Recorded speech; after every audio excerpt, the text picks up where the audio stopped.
Hello, it's the Dragon Critic aka Lou O'Brien, and today I'm going to be doing an analysis on Legend of the Guardians, The Owls of Ga'Hoole, and I'm going to be talking about why I think it is a truly underrated, outstanding masterpiece, and there will be spoilers, so if you haven't seen the movie, I suggest you don't watch this video. I do suggest you do watch the movie though, it is a great movie, and not many people went to see it when it released back in 2010, so here I go with why I think this film soars high. The movie tells the story of the young barn owl named Soren, who dreams of being part of the Guardians of Ga'Hoole. Him and his older brother Kludd are kidnapped and they get brought to the Pure Ones, and Soren and his new friends make an escape and seek out to find the Guardians. Yes, the story is cliche and pretty generic, but it's the execution about it that works. They use a cliche story that's based on a book series, and they execute it well. When the film was released, it got average reviews from critics for being cliche, predictable, generic and boring. And all I have to ask is, why? Every single film ever released uses cliches, and it's the execution that works. If you think this film didn't execute cliches well and just used them so simply and basic, then that's fine. Although, I don't really think it's generic to have an animated movie go to much more darker and violent tone, which is very rare for an animated film to go these days. I first saw the film when I was around 6, but I didn't really think much, I was just confused by it. But now that I'm older, I understand more about the film and absolutely adore it for that. I mainly love the story for being dark and violent, and I'm sick and tired of all these new animated movies that come out which are just trying to be cool with the kids, and it seems rare to find one that the whole family can enjoy.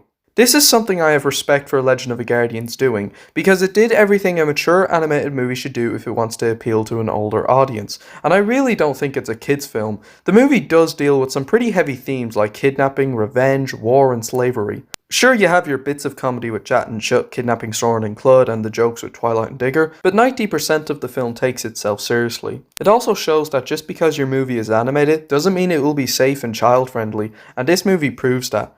I hear some may think the movie is boring for taking itself too seriously, and that's fair enough. I guess the movie has its slow moments and not a lot of humour, but I think the film had really good pacing for an hour and a half.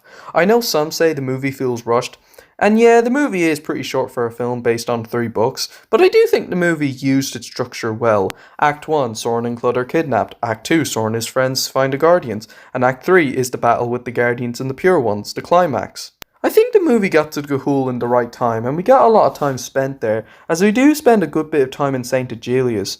My friend Zach thought the movie didn't explain some things well, and that's fine, although the movie does try to explain some things. Moon blinking is actually explained by Gylfi in this clip. Sometimes in the desert, owls would get exhausted and collapse under it. When they woke up, they just weren't the same.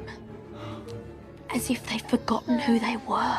It's when an owl sleeps under the moon and wakes up all blinded. It's so the Pure Ones can use the lower species as slaves and then later kill them. Jesus, Pure Ones, you don't really care about the lower species, do you? The metal flecks are explained by Jat and Chut. Now this is the kind of pellet you're picking for. Mouse fur, mouse bones, that's all standard. But the secret, rare ingredient in this one is what Mr. Mouse ate. A metal fleck. They're used by the Pure Ones to create a giant trap for the Guardians, and then there's a gizzard. The gizzard is the owl's gut feeling and a bird's digestive system. There is a better explanation for this on the Blu-ray, however, while a gizzard is an owl's gut feeling, then how come this is said by both Gylfi and Digger? Well, if I have to hear him play one more quote-unquote song, I'm gonna tear my gizzard out. When we were at St. Aggie's, we saw what those things can do to an owl. They do something terrible to your gizzard. Yeah, I can see how that could confuse some people, but it's meant to be the gut feeling and a digestive system of a bird. I can see how some say the movie doesn't explain things very well, and that's understandable. There is better explanation in the books, so I guess certain aspects of the original book could be applied for the film. Well, you'd kinda have to so you can be faithful to your source material. Like with most movies based on books, this does have its haters for making a lot of changes to the books, and that happens with a lot of films based on a book series. But I think Legend of the Guardians was faithful to the books to an extent as a movie, and I think if the changes weren't made, it could have been like 90% accurate. You can't be 100% accurate because it's a film, and since it's adapting 3 books, it's going to be a little shortened, but I think the movie adapted the books well. It may not be perfect, but I think the movie did its job good enough. So yeah, the story does take itself very seriously and has a lot of dark and violent moments, which is rare for an animated movie, so I guess this film is just my correct cup of tea. It just hits the right marks for what I love in animation. I know everyone talks about this, but come on, the visuals are stunning. And it's made on a cheap enough budget of $80 million, and oh my god, the movie looks so realistic. And it still looks absolutely breathtaking 10 years later. There is so much detail in the animation, the character designs, facial expressions, movements, and the fight and flying scenes. Just, oh my god, it is just crystal clear, and it still holds up to this day. Well, it's time for me to discuss my favourite aspect of the film, the characters. Soren does get criticised for being a cliche main character, but I think they wrote him well. They knew how to make a journey for a young owl who gets kidnapped, escapes, goes on a journey to find the Guardians, and trains to become one, and I love how he gets more and more mature throughout the movie. I know it's been done before, but I think Soren's journey is absolutely fantastic, how he went from a dreamer to a young warrior, and he's quite relatable, I think. Gylfi, and come on, let's face it, she's adorable. She's lovable and cared about Soren, as Soren did stand up to her, and if it wasn't for Gylfi, Soren could have been training for the Pure Ones, as Nyra said this to him. Taito, don't waste your time. Don't soil your feathers. You leave her be. Oh, a spirited little Taito. How touching. You and your patch of felt will stay together then. As pickers. If it wasn't for his courage to stand up to his new friend, Nyra would have been, right, you're coming with me, you're a Taito, you're training with us. And Gylfi helped Soren from preventing him from being moonblinked, as she knew what was going on, and with the lower species owls, if it wasn't for her help, Soren would have been moonblinked. She's lovable, she cared about Soren, and she did get jealous when Ochalissa came in screen. Name's Ochalissa, by the way. I'm Soren. Twilight is the lute player, and I love this guy. I find him very funny, and some say he doesn't serve a purpose to the plot. Well, if it wasn't for him, Soren and Gylfi wouldn't have gotten to the Sea of Hulamir, as they didn't know the way, but Twilight did, and I absolutely love his battle song. Into battle we do fly, no matter if we're going to die. But my favourite scene with him was this. As the night falls, so do we fall asleep. We fall asleep. Now, I've started reading the fourth book, and I've read the first three books the film was based on, and I quite like them. I think Soren, Gylfi, and Twilight were accurate to their book counterpart. Soren is a dreamer, Gylfi is his best friend, and Twilight plays the lute. However, then there's Digger. In the books, Digger was a much more serious character, and in the film, he's a comic relief. Do I think he should have been more serious? Yes, as I think it would have been more accurate to the book and interesting interaction between him and Twilight, but I do like Digger. He's definitely the weakest owl in the band, but I do like him. I do think it would have been interesting if Soren and Gylfi asked him how they ended up together, as I think it's an opportunity to provide some nice character development for Twilight and Digger. If we did get a sequel, I would have liked to have seen Digger become more serious like his book counterpart to give some character development, but that's not going to happen. And if it wasn't for Digger, Soren and Gylfi wouldn't have met Twilight, and they wouldn't have found the sea, so Digger does serve a purpose too. There's the character in the first act, Grimble, who is the secret good guy working for the Pure Ones. I like how we get to know a lot about him for the couple of minutes he's in. He's a secret good guy and his family was taken by the Pure Ones, and I like how he teaches Soren and Gylfi to fly. However, this is one of my nitpicks of the movie comes in, is that, well, I don't like how his family is just completely ignored after Nyra kills him. All we know is that his family was taken, but what happened to them? Were they killed or are they still kidnapped? It's just something I think the movie could have explained more. Maybe if they were killed off, then I think Nyra should have said that they were killed off to his face before she told the Pure Ones to attack Soren and Gylfi when he was teaching them to fly. I just wish it was explained better, but that death though, whew, that was nasty.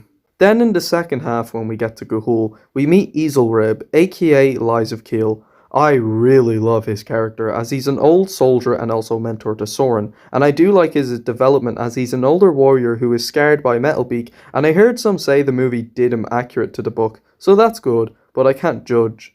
I don't know a lot about his book counterpart, so I can't say, but I do really like the character in the film, like I said, and the scene with him talking about the realism of war is just fantastic. Well, this is what it looks like when you've actually fought in battle. It's not glorious, it's not beautiful, it's not even heroic. It's merely doing what's right, and doing it again and again, even if someday you look like this. I adore this scene, as Soren believed Lies of Keel was this big armoured warrior owl who is all cool, and he pictured him as this big brave hero. But in reality, he's all scared, but can still put up a great fight. Yes, it's been done before, the legendary hero isn't what the dreamer imagined him to be, but the execution of this I think is brilliant, and it shows that reality can be a lot darker than your imagination. Now we move on to the villains of the film, and there's one thing I definitely have to point out is that there's no real motivation for the pure ones. Why are they evil? All we get is that the Taito owls are the strongest of all owls, so they're evil because they believe they're a higher species. But I do have to admit, a clearer motivation should have been explained, but I think the villains are mostly good. I love the design of the pure ones. I just love their color and their helmet design and red eyes. We do get some shots of red eyes with Naira and Kludd, but not on Metalbeak except for the end credits. I guess he's just not a true pure one then, huh? This is my main nitpick though. Metalbeak. There's great build up as we hear that he's the Lord High Taito and the backstory Grimble tells is quite creepy. The design is fantastic, especially the helmet, and Joel Edgerton's performance is brilliant. But he just stands on his chair, and I know it's common for the big evil general to do that, but for the most part, they at least do stuff. Metalbeak does nothing until his fight with Easel Rib, but he just stands there. I love the speech he gives, and when he meets Kludd, oh boy, he is pretty intimidating. But if he did stuff, I think he could have been on par with Naira. But god, they really should have given him more to do. Perhaps if they included the Battle of the Ice Claws flashback, it could have helped. But we need him to do something in present day. But hey, his death is the thing that makes it not a kids movie, I think. It's just so gruesome for PG. Naira is the evil queen and she's fantastic. She's just evil and ruthless, and the performance by Helen Mirren is fantastic, and she does a lot more than Metalbeak. The scenes between her and Kludd are fantastic, and she's just an awesome villain, I think. She may just be the evil queen, but the stuff she does is what makes her excellent in my opinion. And now we go on to my second favorite character of the movie, and my favorite villain in general, Soren's older brother, Kludd. Oh boy. The film starts off with Kludd jealous of Soren and he's fed up of hearing about the Guardians. Yes, please. Enough stories about the Guardians. But when Kludd stays and trains with the Pure Ones, oh boy, this guy gets really bad. Also, does anyone agree with me that Kludd's scream is similar to Lord Shen's? Anyone see the resemblance? Kludd is just one big douchebag and just does evil things. He kidnaps his own baby sister for crying out loud. Then he moonblinks her. That is just wrong on so many levels. I know some say Kludd could have had a bit more depth to him, but I think the development he got was incredible, and the fight with him and Soren is really scary. Some may say Soren is an idiot for trying to turn his brother good when he was trying to kill him. Well, it shows that Soren still cares about his family, and come on, if your sibling was evil, you would try to bring them back to the good side. But when Soren fights Kludd in the fiery forest, Kludd is all evil and is no good in him anymore. Sure, the rivalry between Soren and Kludd is more of a subplot, but I feel like it's because they're trying to set Kludd up for the sequel, which is never gonna happen. But holy crap, Kludd is evil. He's just messed up in the head, and he's a very similar character to Lord Shen. Messed up and just does evil things. Some also say Kludd has no real motivation for joining the Pure Ones, and yeah, that is true, but I think it's mainly because he's influenced by the Pure Ones, and he did say this. What they did to us? They believe in me like no one else ever has. Metalbeak says the strong will triumph. The broken are put out of their misery. And honor? Honor is just another word for weakness. He's corrupted and he has no good left in him anymore, and he does have a crush on Naira, so I guess that was another reason why he joined the Pure Ones, even though Naira is a lot older than him. But what's also scary, he asks Soren for help. When he has his chance of surviving, he uses it just to kill Soren, but he dies in the process.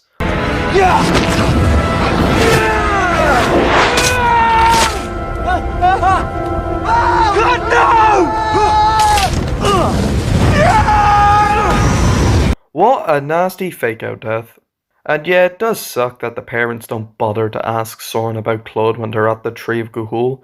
Wow, that's some great parenting skills right there. This guy is not a nice owl.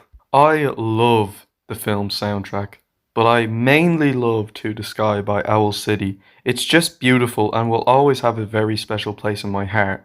It's jolly, light-hearted, it's powerful, it's fun.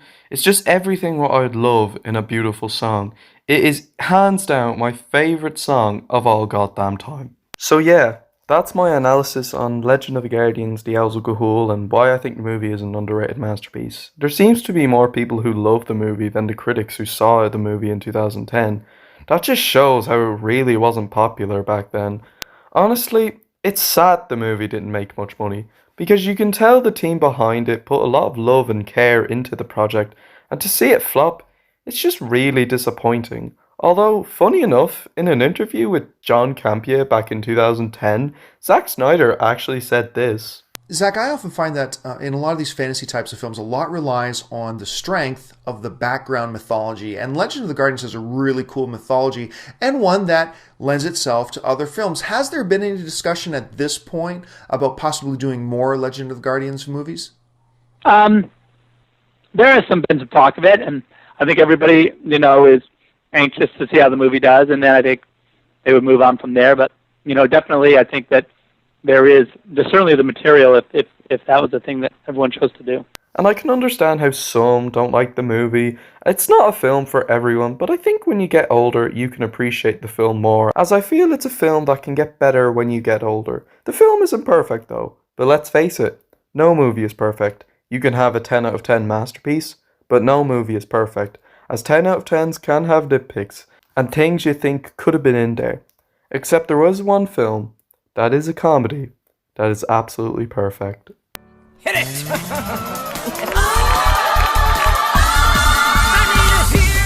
I mean, hey, Shrek 2 does its job of making people laugh. I definitely think Legend of the Guardians should have explained a lot of things clearer and perhaps make it longer, but even with that said, I absolutely love this film and will always have a very special place in my heart. But if the sequel Legend of the Guardians 2 was ever made, I have a great feeling it would be an improvement over the first film. It's a film that gets better and better for me every time I watch it, and I'll always love it. So that's my analysis. Hope you guys enjoyed watching, feel free to like and comment, and I shall see you guys next time, and skadoosh.